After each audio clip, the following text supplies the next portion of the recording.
Buenos días a todas las personas que nos acompañan. Agradecemos realmente la participación en este evento. Estamos haciendo presentación del informe 2020 Muertes detrás de las rejas. Para ello contaremos con la ponencia de la doctora Tamara Taraciuk, quien es abogada, obtuvo diploma de postítulo en Derechos Humanos y Justicia Transicional de la Universidad de Chile, una maestría en Derecho LLM de la Escuela de Derecho de la Universidad de Columbia. Comenzó a trabajar en Human Rights Watch como becaria en septiembre del 2005. Entre 2006 y 2009, perdón, se desempeñó como abogada a cargo de México y actualmente desempeña como subdirectora interina de la División de las Américas de Human Rights Watch. Cubre varios países de la región y hace más de una década Tamara Taraciot cubre la situación de Venezuela para la organización Human Rights Watch. Realmente es un honor contar con usted y también contaremos con nuestra directora, la doctora Carolina Girón, quien es abogada y defensora de derechos humanos. Estará acompañándonos y presentando todo lo referente al informe 2020 del Observatorio Venezolano de Prisiones. Sin más que decir y agradeciéndoles su asistencia, le doy la palabra a la doctora Tamara Taracio.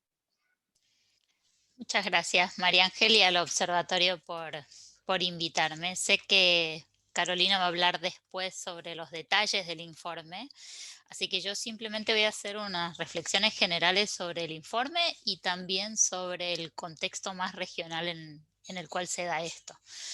La verdad que, en primer lugar, quisiera resaltar que este informe es una fuente muy valiosa de información sobre un tema que si no fuera por este tipo de informes pasa desapercibido y es importantísimo que sigan en la agenda pública. Este informe hace otra vez hincapié en el problema de la sobrepoblación carcelaria, que esto contribuye a altos índices de hacinamiento. Habla también sobre la enorme proporción, la mayoría de personas privadas de libertad que están sin condena, y esto claramente vulnera garantías de derechos humanos. Y también se refiere a otros temas que son particularmente preocupantes en Venezuela, como el retardo procesal en todos los casos en Venezuela que tienen que ver con la absoluta falta de independencia judicial en el país. Y un tema particularmente preocupante tiene que ver con salud y alimentación. Los índices de mortalidad son muy altos, hay poca claridad sobre la cantidad real de casos de coronavirus y de tuberculosis. Y el problema de la alimentación, que sé que Carolina lo va a detallar más adelante, es uno que sí me parece muy importante resaltar porque es consistente con los problemas de desnutrición que se ven en el país, pero se ven particularmente agravados por la situación que Carolina va a explicar en unos minutos. Yo quisiera, en términos generales, resaltar que el tema carcelario en Venezuela ha sido un problema por muchísimo tiempo. O sea, la corrupción, la falta de seguridad, el deterioro en las infraestructuras, el hacinamiento, como hablábamos recién, y también la falta de personal suficiente y adecuadamente capacitado, lo que ha permitido es que en Venezuela sean los pranes los que habitualmente ejercen el control efectivo de las cárceles. Hay informes, además de este informe del observatorio y el trabajo que vienen realizando, hay informes de Naciones Unidas que hablan sobre la pobre infraestructura carcelaria en Venezuela, sobre cómo la prisión preventiva agrava la sobrepoblación. Y obviamente todo esto se da ahora en un contexto de pandemia donde la sobrepoblación y la falta de distanciamiento hace que el riesgo de contraer el coronavirus sea incluso mayor.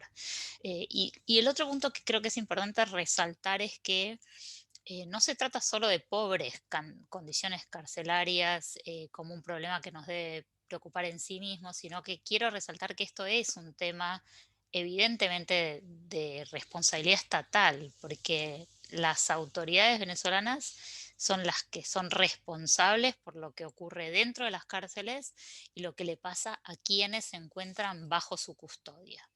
Em, y, y quisiera, digamos, darles un poco un panorama un poco más amplio de dónde se encuadra esto, porque el tema de las pobres condiciones carcelarias y la sobrepoblación carcelaria es un problema a nivel regional. De hecho, 3 de los 5 países con los índices de sobrepoblación más altos en el mundo están en la región, y un factor que contribuye a este hacinamiento y sobrepoblación también a nivel regional es el uso excesivo de la prisión preventiva. Em, Estas condiciones de hacinamiento generan unas condiciones ideales para que exista un contagio de coronavirus que afecte aún más la salud de los detenidos, y no solo de los detenidos, sino de la población en general, por los contactos y porque este es un virus que hemos aprendido en este último año y medio. Es tremendamente contagioso cuando no hay vacunación, que es un problema enorme en Venezuela, ni medidas básicas de prevención del contagio. Em, de hecho, hubo una reacción a nivel latinoamericano. En muchísimos países hubo protestas dentro de las cárceles por la falta de medidas de protección ante el coronavirus a comienzos del año pasado.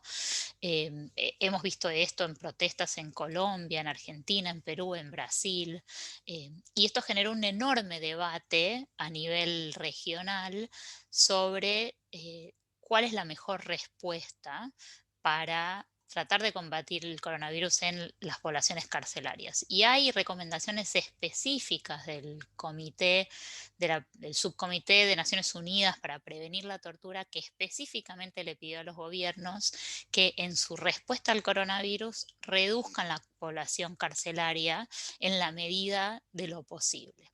Por eso es importante tratar de avanzar en recomendaciones para promover las alternativas a la prisión. Esto es muy controversial y ha generado muchísimo debate en todos los lugares donde se planteó en América Latina, pero hay una serie de razones que llaman a las alternativas de la prisión para ciertos casos.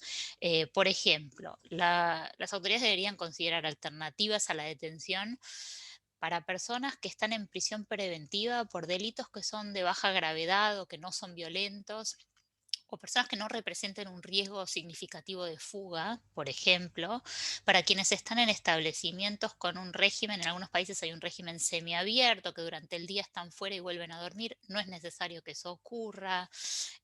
Para aquellos que tienen mayor riesgo para la salud, por ejemplo, los adultos mayores, las mujeres y las niñas embarazadas, quienes tengan discapacidades que las expongan a un mayor riesgo de complicaciones graves, quienes son inmunodeprimidos o que tienen enfermedades crónicas, coronarias, diabetes, enfermedades pulmonares.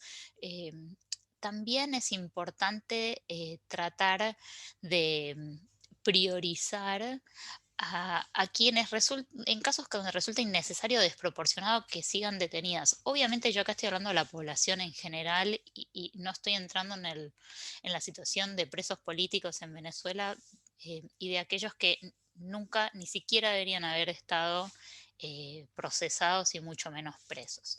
Y además de estas medidas de tratar de liberar ciertas personas que están en condiciones de hacinamiento, es importante acompañar esto con planes que prevengan y respondan a los casos de coronavirus en las prisiones. No es simplemente encerrarlos, sino cuestiones básicas como acceso al agua, a productos de higiene, a limpieza adecuada de los lugares donde están. Em, yo entiendo que pareciera que estoy hablando de otro planeta, porque comprendo y conozco muy bien la realidad venezolana. Por eso insisto en el punto que hablaba antes, de que esto no es una cuestión que hay que hacerlo porque es lo que corresponde, sino porque hay una obligación de las autoridades de hacerlo. Y quien no lo hace y permite que persista la situación que documenta el informe del Observatorio Venezolano de Prisiones, es responsable de la salud y la vida de quienes están en custodia y de todas las consecuencias que esto acarrea para la población, no solo la población penitenciaria, sino también para quienes están fuera. Y una última reflexión antes de pasarle la palabra a Carolina es el tema, hablábamos al comienzo del tema de la población carcelaria, las situaciones en las cárceles, el hacinamiento es un problema crónico en Venezuela y en distintos países de la región. La pandemia de alguna manera fue una oportunidad para poner sobre la mesa un tema que es una deuda histórica que no ha sido abordada, que aún no ha sido abordada en Venezuela, pero sí ha permitido tener una discusión que sigue siendo difícil porque no es un tema popular en ninguna sociedad en América Latina, eh, pero ha sido una oportunidad para dejar en evidencia cómo dejar de lado esta población lo que hace no es solo un problema que vulnera los derechos humanos de los presos o de los familiares de los presos, sino que ha generado un riesgo de salud pública para ellos y para la sociedad. Entonces es importante entenderlo en este contexto y aprovechar esta oportunidad para dar este debate que, como les decía, es una enorme deuda pendiente histórica en la región y en Venezuela también.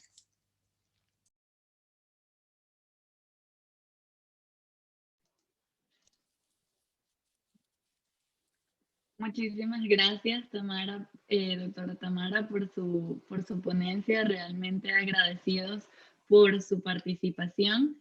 Ahora le damos la palabra a la doctora Carolina Girón.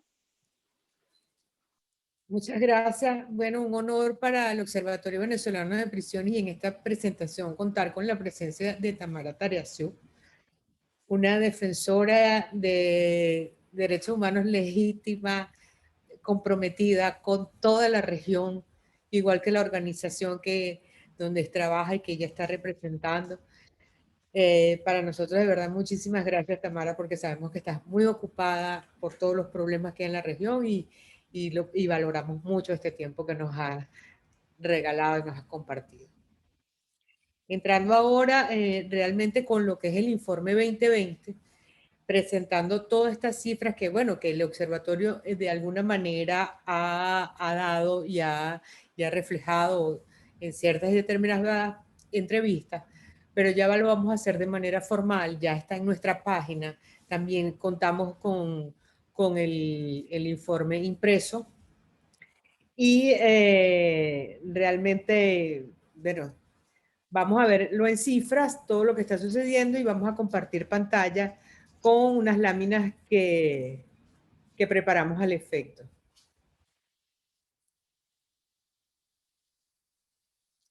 Primero, como verán en el informe hay una caricatura.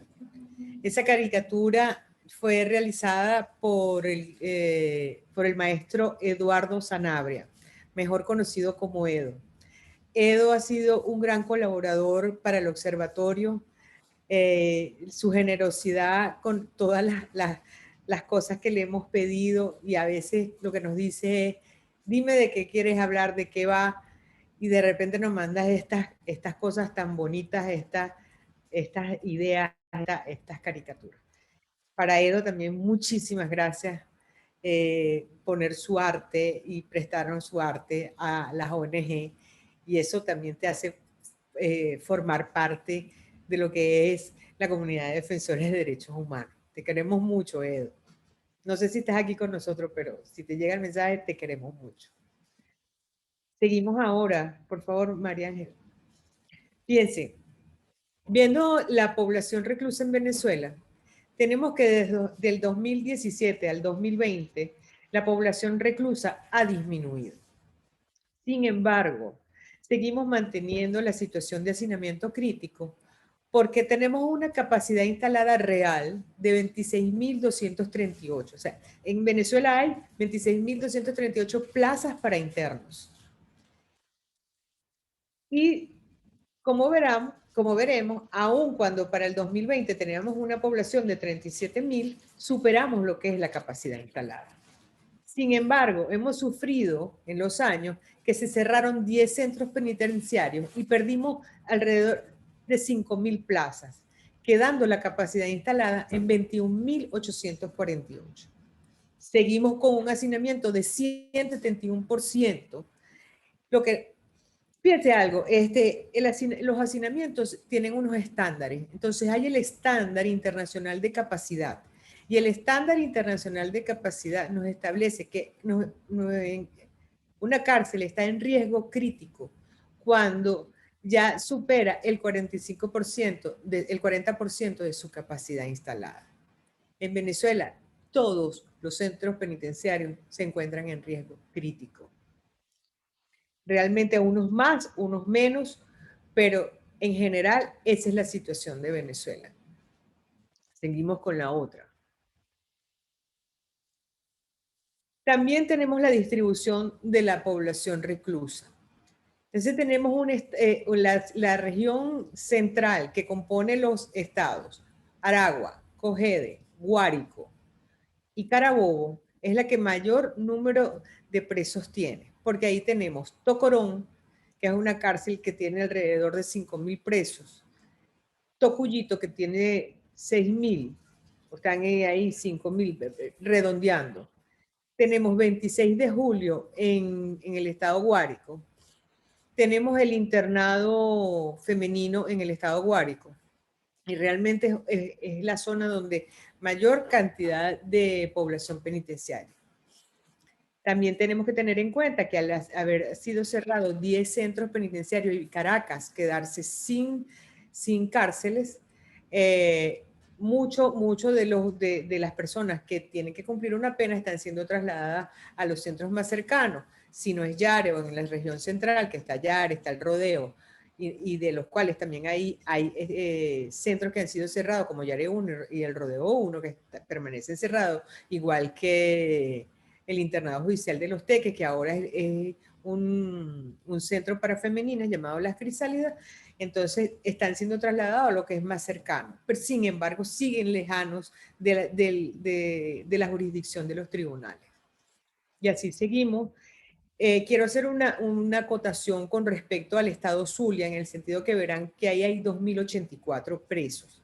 Pero es que esos 2.084 presos son de la región andina, porque el estado Zulia no tiene cárceles. La cárcel fue cerrada y todos los presos están en calabozos policiales, como el famoso retén de Cabimas y el retén de San Carlos. Entonces, esa población que ven en el estado Zulia, que es la que está en azulito, si vemos la anterior lámina, es nada más la población de los estados del Centro Penitenciario de Occidente, que es de Táchira, el Internado Judicial de Trujillo y el CEPRA, que es la que está en Mérida, que es el Centro Penitenciario de la región andina. Seguimos. Entonces, aquí vemos dónde están los 14 centros carcelarios con mayor población, y entonces al hacer la clasificación de esta manera, verán que en estos centros carcelarios la situación llega a 228% de hacinamiento. Una superpoblación, es urgente que esto sea verificado por las autoridades, pero también tenemos que decir que en Venezuela el Estado o el gobierno no tiene control de las cárceles, como bien lo dijo Tamara, unos están en manos de unos presos que le pusieron el título de pranes, y muy pocas están bajo el control del Estado, y realmente no sabemos cómo es ese control, porque en el año 2020 nos dijeron que Uribana estaba bajo el control, y nos encontramos en enero de este año, con un motín donde había un PRAN que quería tomar el control de la cárcel. Seguimos. La otra lámina. Aquí vemos una clasificación entre la población reclusa de hombres y mujeres. La población de mujeres es de 2.183, los hombres 35.000, y ahí por eso es que nos da la cifra de 37.000. personas privadas de libertad y realmente, bueno, las mujeres representan un 6% de esta población, pero tenemos que hacer una diferencia. En Venezuela nada más existe una sola cárcel de mujeres, que es el internado judicial, perdón, el Instituto Nacional de Orientación Femenina, el INOF, ubicado en Los Teques, y el resto son anexos femeninos que no están construidos para albergar mujeres. Son anexos que están en las cárceles, en el internado judicial, pero no cuentan con las condiciones para albergar mujeres. Seguimos. Aquí vemos también, en Venezuela también existen personas extranjeras presas. Tenemos 766 hombres, 85 mujeres. Por supuesto, la mayor cantidad son de venezolanos, pero las personas extranjeras, unas fueron tratados de poner en centros específicos. Uno en el Zulia, que era el anexo femenino de la cárcel de cárcel de Sabaneta. Ahí hay presos extranjeros, y lo que era el anexo femenino del retén de la Planta, ubicado en Caracas, ahí es nada más también para extranjeros. Sin embargo, hemos recibido noticias de tener presos extranjeros en diferentes cárceles, pero la gran cantidad está allí. Seguimos. Vemos aquí, aquí vemos otra problemática, que es la situación jurídica, y vemos lo que llamamos nosotros coloquialmente el retardo criminal. Como verán, los penados representan el 37% de la población total del año 2020, y realmente el resto siguen siendo procesados. Es decir, estas personas aún no se sabe si son culpables, y mientras tanto se considerarán inocentes hasta tanto mantengan una sentencia condenatoria. Por eso es que en Venezuela estamos viendo lo que es la inversión de la pirámide procesal, porque tenemos más procesados que condenados. Entonces, tenemos en nuestras cárceles personas que están presas sin tener una condena.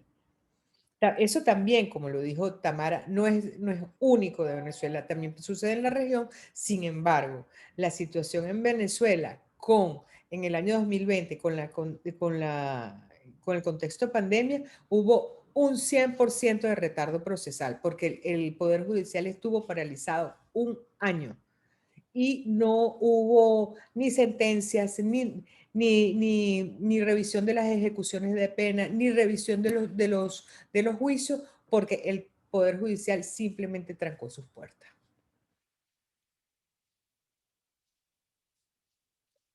Ahora vamos a ver las cifras de lo que son los muertos y los heridos. Y como vemos, en Venezuela tenemos que tomar un marcador, que son los muertos por salud en las cárceles.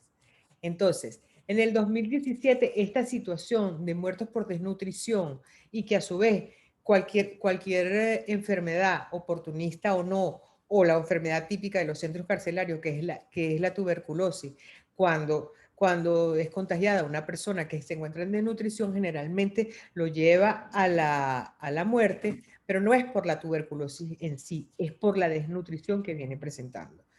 Pudimos observar durante el 2020, que todos los presos venezolanos están desnutridos, pero el 60% presenta signos de desnutrición severa. Entonces, porque no están llegando los alimentos. Entonces, como veremos allí, para el 2020 murieron en las cárceles venezolanas 292 personas, de las cuales 184 murieron por cuestiones de salud, mayormente por desnutrición. 114 murieron por hechos violentos, pero realmente la cifra que nos tiene alarmados es la 184 de esos 292, aunque se supone que cuando una persona está presa, nadie debe morir en una cárcel porque está bajo la custodia del Estado. Pero esto es la realidad, y esto es lo que está pasando. La otra. Entonces, como vemos, fíjense, para el observatorio empezó a ser un marcador las muertes por desnutrición, como lo dije anteriormente, desde el 2017. Y verán cómo ha ido incrementándose al pasar de los años. Y vemos que con el 2020, en contexto pandemia, prohibición de las visitas. Entonces, ahí pudimos demostrar con números que no llegan alimentos a los centros penitenciarios de parte del Estado, sino que toda esa responsabilidad se le dejaba a los familiares. Los familiares eran los que estaban alimentando a sus seres queridos, no el Estado como es su responsabilidad. Por tanto, en el contexto de pandemia, al haber el confinamiento, al haber la prohibición de las visitas, estas cifras de desnutrición empezaron a incrementarse. Y como el Ministerio Penitenciario y el gobierno no tenía un protocolo y no hubo un protocolo para atender a los presos, ni con la alimentación, ni con acceso a medicamentos, ni con acceso al agua, no había contacto con el exterior, realmente vemos que estas cifras aumentan porque dejaron toda esta responsabilidad a la carga le dejaron esta carga a los familiares. Entonces, siguen incumpliendo con su responsabilidad, como es llevar alimento. Vemos también el contacto con el mundo exterior, no hubo medios alternativos, se les pidió, inclusive nosotros solicitamos porque recibíamos las denuncias tanto de los mismos presos como de los familiares, que no sabían cómo estaba su familiar, que la última vez que lo habían visto estaba muy flaquito, que estaba enfermo y que no sabían nada de ello. Entonces no hubo ningún otro medio, que no tenían acceso al teléfono, ni mucho menos a una videollamada. Algunos que tendrían un celular, aun cuando en Venezuela no deben tenerlo, pero bueno, era una manera de comunicación. Entonces después no tenían cómo recargar el teléfono, o por los cortes de luz no tenían tampoco cómo cargar la batería. Fue una situación desesperante, y por eso fue que vimos una cantidad en el año 2020, protestas por hambre. O sea, las protestas todas del 2020 fue por hambre. Y los hechos violentos se desencadenaron a principios de este año, pero durante el 2020 las protestas todas fueron por hambre.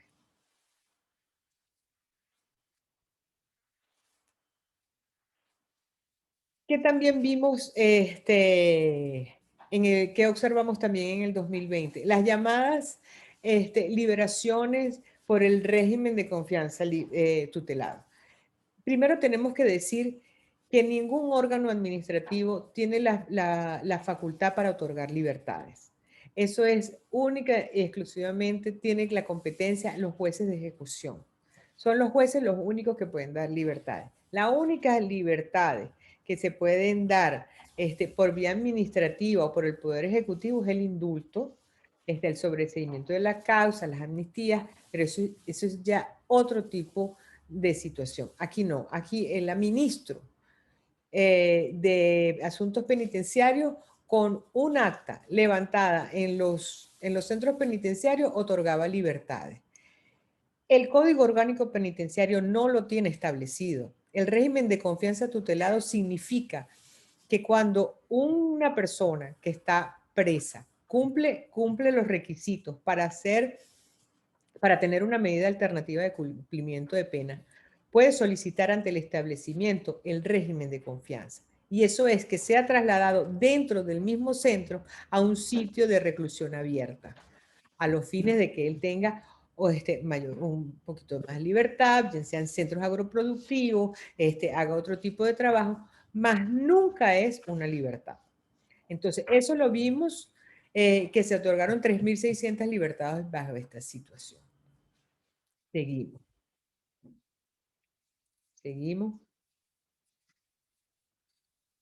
Veremos qué ha pasado en estos últimos 4 años, en un cuadro comparativo, cómo ha habido el caso de muerte, suben, baja, pero la que nos interesa ahorita es las 292 y 114 heridos durante el 2020.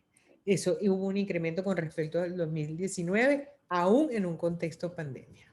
Seguimos. Aquí, como verán, están donde ha sido el mayor número de fallecidos. Vemos, bueno, en Portuguesa, porque tuvimos el evento de la masacre de Cepella, el 1 de mayo del 2020, donde fallecieron 42 personas y 72 fueron heridos. también una protesta por hambre y que de paso trajo como consecuencia que cerraran también este establecimiento perdiendo plazas, creando más hacinamiento. Tenemos el estado Lara, porque en el estado Lara está el de David Viloria y está Uribana, perdón, Fénix y Uribana. Es que como este cambio de nombre es un problema. Y Carabobo, porque ahí está la cárcel Tocuyito, el centro penitenciario, todo este complejo penitenciario que tiene formación Hombre Nuevo Libertador, la máxima, la mínima, y hay una gran cantidad de reclusos allí. Sí. Esta es la situación en los calabozos policiales. Cuando el Observatorio Venezolano hablamos de calabozos policiales, allí hablamos de las comisarías de policías estadales, policías municipales, destacamentos de la Guardia Nacional, 6 CPC, SEBIN, DIGESIN. Esta es la situación. Ahí lo que en el 2008 vemos, en el 2018 murieron en los calabozos 291 personas, ¿verdad? ¿Verdad? Y aquí vemos, tuvimos 331 heridos y 40 mueren por salud. En el año 2020 mueren en estos calabozos 126 personas. Hubo 126 heridos en motines y 59 de esos 126 mueren por cuestiones de salud. Aquí hay que hacer la aclaratoria de que estos son centros de detención preventiva donde las personas nada más deben permanecer, según nuestra Constitución, un máximo de 72 horas. Más de allí no. Lamentablemente, aquí se han convertido en establecimientos de larga permanencia. Nosotros hemos detectado allí personas que tienen hasta 10 años en detención preventiva.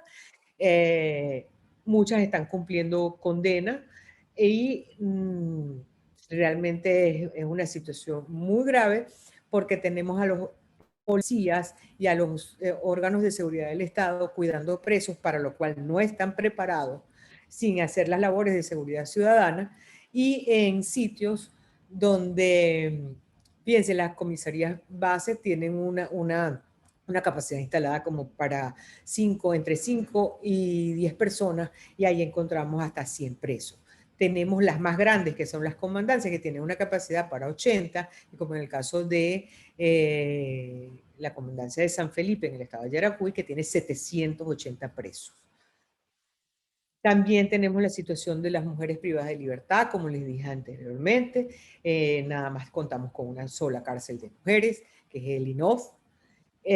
Su situación es muy grave. Hemos recibido la denuncia que están siendo objeto de chantaje para conseguir comida, de este intercambio sexual por comida, por agua o por alguna. No es un privilegio, porque pedir agua y comida no son privilegios, son derechos. Entonces, por estos derechos, ellas tienen que intercambiar sexo. También hemos visto que tuvimos el caso de personas, de mujeres, que se negaron a hacer este intercambio y fallecieron estando en prisión.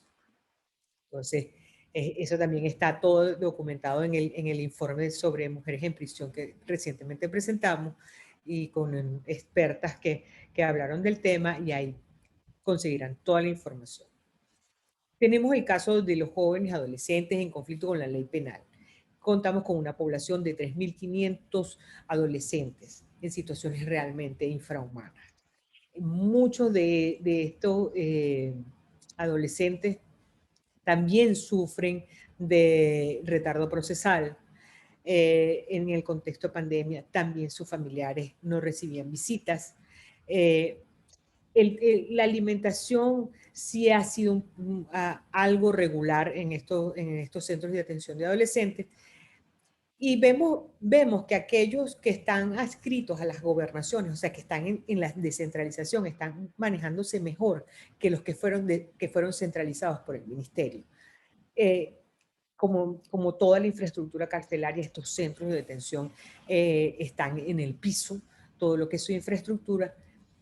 Aún cuando el Estado fue condenado por el caso San Félix, que fue el caso de 5 adolescentes quemados en una entidad de atención de adolescentes en el año 2005 y que en este noviembre del 2020 salió la sentencia de la Corte Interamericana, pues el Estado nunca le ha prestado atención a este caso de los adolescentes. Su infraestructura está en pésimas condiciones, los muchachos no están siendo atendidos por falta de personal, no está el programa de justicia juvenil y realmente no se está cumpliendo. Es otra situación, no hay la clasificación y realmente están a la deriva. Tienen muchas ayudas de parte de familiares y de gente que se conmueve porque son adolescentes, sin embargo, están olvidados igual.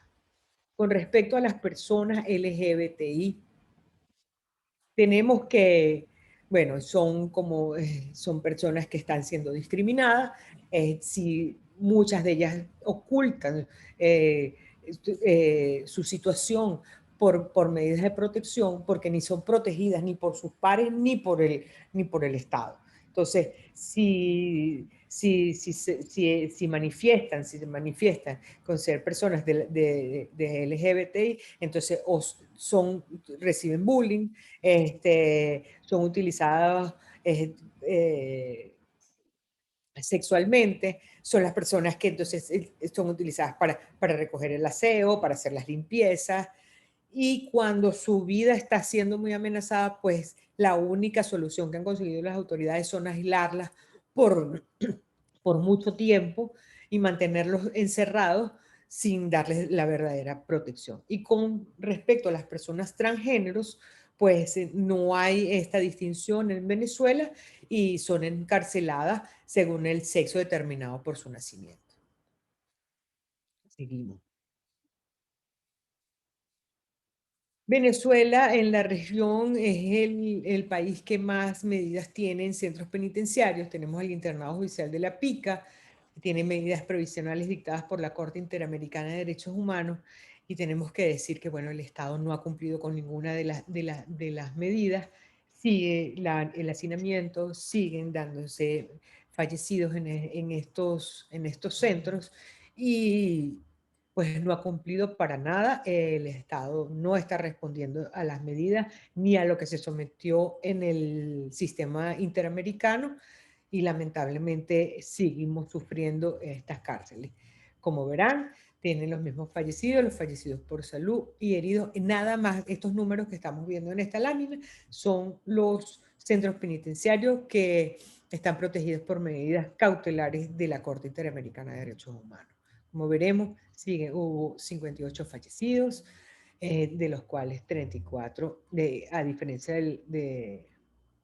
perdón, de los cuales 19 fallecen por cuestiones de salud, y realmente es muy lamentable lo que está pasando. Perdón, era 21, es que no estoy viendo bien. Y bueno, y cerramos ahorita con la frase de Mandela, a quien nosotros le sentimos una gran admiración, que no puede juzgarse una nación por la manera en que trata a sus ciudadanos más ilustres, sino por el dispensado a los más marginados, sus presos. Gracias por estar todos aquí. Gracias, respondemos sus preguntas.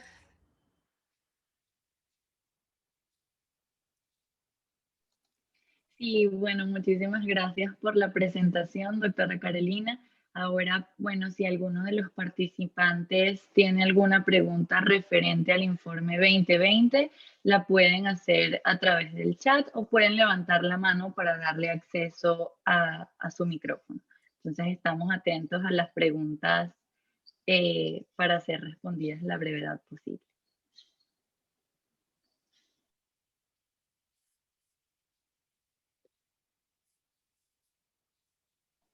Asimismo, los invitamos a leer y revisar el informe anual 2020 en nuestra página web. Por el chat les compartimos el link para que puedan disfrutar de él y, bueno, conocer un poco de la situación que se vive en los centros penitenciarios de Venezuela. Tenemos una pregunta de Joalis Siberio. Nos dice, ¿cómo ha sido la alimentación en el contexto pandemia? Yo antes Ya antes la alimentación es bastante pobre. Es Joali Sibeiro de Correo Caraní. Hola, Joali. Como te expliqué, la alimentación a cargo de los familiares. No estaba llegando la alimentación a la población penitenciaria en el contexto de pandemia y quedó demostrado que tampoco lo estaba pasando antes. Lamentablemente tuvimos que contar fallecidos por esta situación para demostrar una situación que veníamos denunciando nosotros desde el 2017 y sobre el que el Estado hizo caso omiso. No está llegando la comida, solamente lo que llevan los familiares, Joali. Yo creo que quedó todo claro, como que no hay pregunta. Un muy buen informe, Carolina. Sí, ese es bueno. Tenemos una pregunta de Saraí Gómez, periodista del diario. Nos dice, ¿existe una diferencia entre los datos obtenidos en el año 2020 y lo que va del año 2021, específicamente en lo que respecta al retardo procesal y la situación humanitaria? Pero con respecto al 2021 y el primer semestre, estamos ahorita sacando las cifras. No es tan rápido porque acuérdense que nosotros obtenemos la información y es verificada por 3 fuentes a los fines de que se haga una información robusta. Entonces no es tan rápido que se saque. Y como tenemos esta nueva comisión que nombraron para el descongestionamiento, es algo que estamos observando y que estamos documentando. Entonces, próximamente vamos a tener ese informe de estos 6 meses para ver cómo se está trabajando. Pero igualmente el Poder Judicial, como todos lo saben y han visto las reiteradas resoluciones que viven alargando la situación de emergencia y la situación de conflicto, de pandemia para mantenerse cerrado. Tenemos otra pregunta de Yacari Prado. Nos dice, ¿cómo es atendida la población carcelaria con COVID? En caso de complicaciones, ¿se está cumpliendo el plan de vacunación que había anunciado el gobierno hace 3 semanas? Bueno, ahí yo les voy a decir algo como irónico. Venezuela es el único país donde no hay COVID en las cárceles según las autoridades. Entonces, el único país en el mundo no hay COVID. Entonces, ahí es algo que nos llama la atención porque entonces ellos ponen un plan de vacunación. Perfecto. ¿Qué vacuna le van a poner a los presos? Bueno, nosotros recibimos denuncias de que estaban poniendo la Abdalá, que ni siquiera es una vacuna, que es la cubana. Entonces, no hay un plan de vacunación igual que no como la poca vacunación que hay a la población del exterior, pues a los presos ahí no ha llegado. Las autoridades no han dicho que hay COVID en las cárceles y por tanto nosotros no tenemos la manera de probarlo. Hay información extraoficial la cual no podemos dar porque ponemos en peligro nuestra vida y nuestra libertad, porque ya nos los advirtieron. Entonces, no hay una información, hasta que no haya una información oficial que nosotros podamos corroborar con las que tengamos, no podemos contrastar. Entonces, realmente la situación con respecto al COVID, no sabemos qué está pasando dentro de las cárceles. Debe haber porque ha pasado en todas partes del mundo donde hay contagios en cárcel, pero en Venezuela no. Otra pregunta de Neidy Freites nos dice, buenos días, por aquí Neidy Freites de TVB. De esos 184 presos que murieron por causas de salud, quiero saber cuál es la patología, cuál fue la patología principal, o si precisamente fue por deterioro, o si precisamente fue por deterioro general a causa de la desnutrición. La desnutrición es la condición subyacente, o sea, es la que está ahí. Es como en todo, pues una persona que no tiene las defensas, que no tiene los nutrientes, que su cuerpo no está produciendo toda esta cantidad de necesarias para combatir hasta una gripe, tan sencilla, una gripe, un resfriado, pues evidentemente esto se complica. La tuberculosis es una enfermedad típica de los centros carcelarios en todas partes del mundo, inclusive en los hospitales.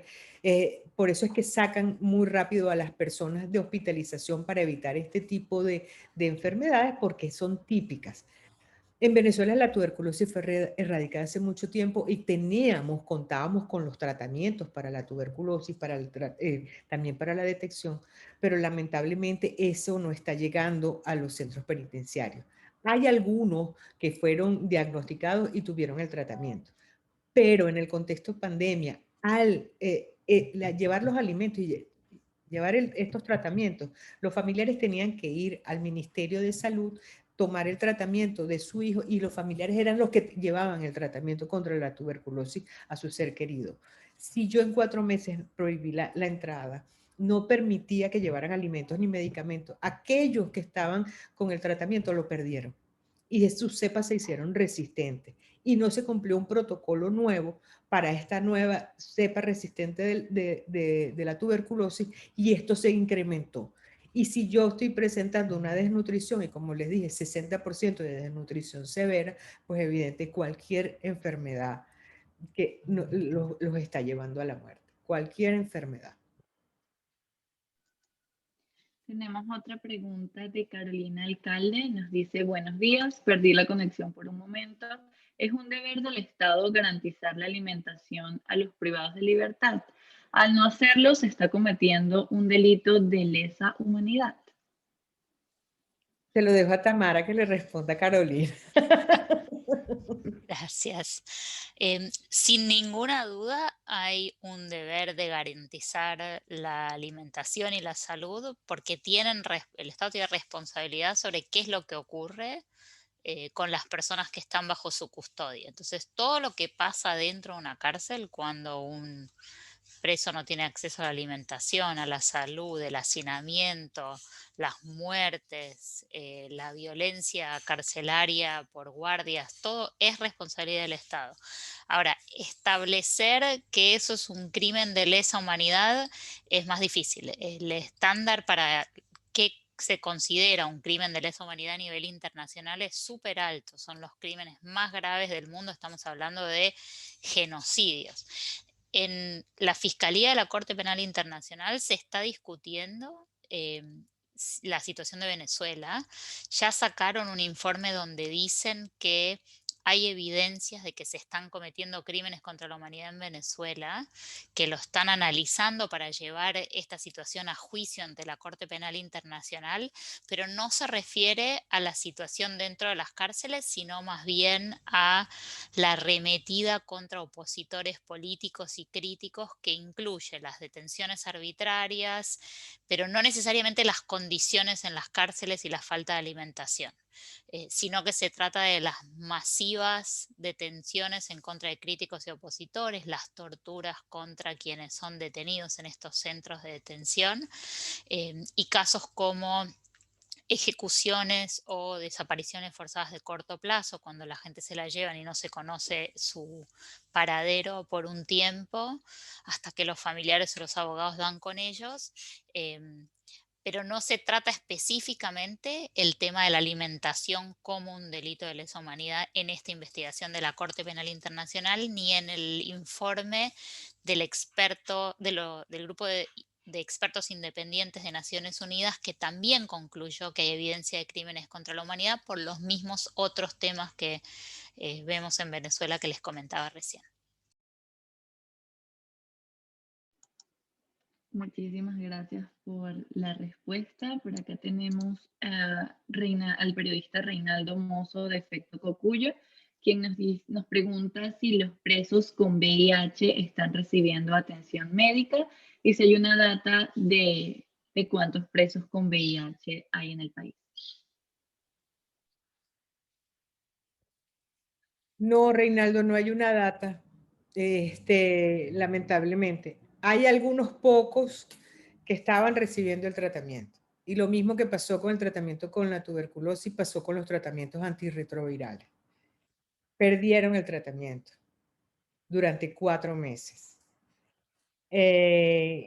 La población no es mucha y lamentablemente ahorita los que tienen VIH no están recibiendo ningún tipo de tratamiento.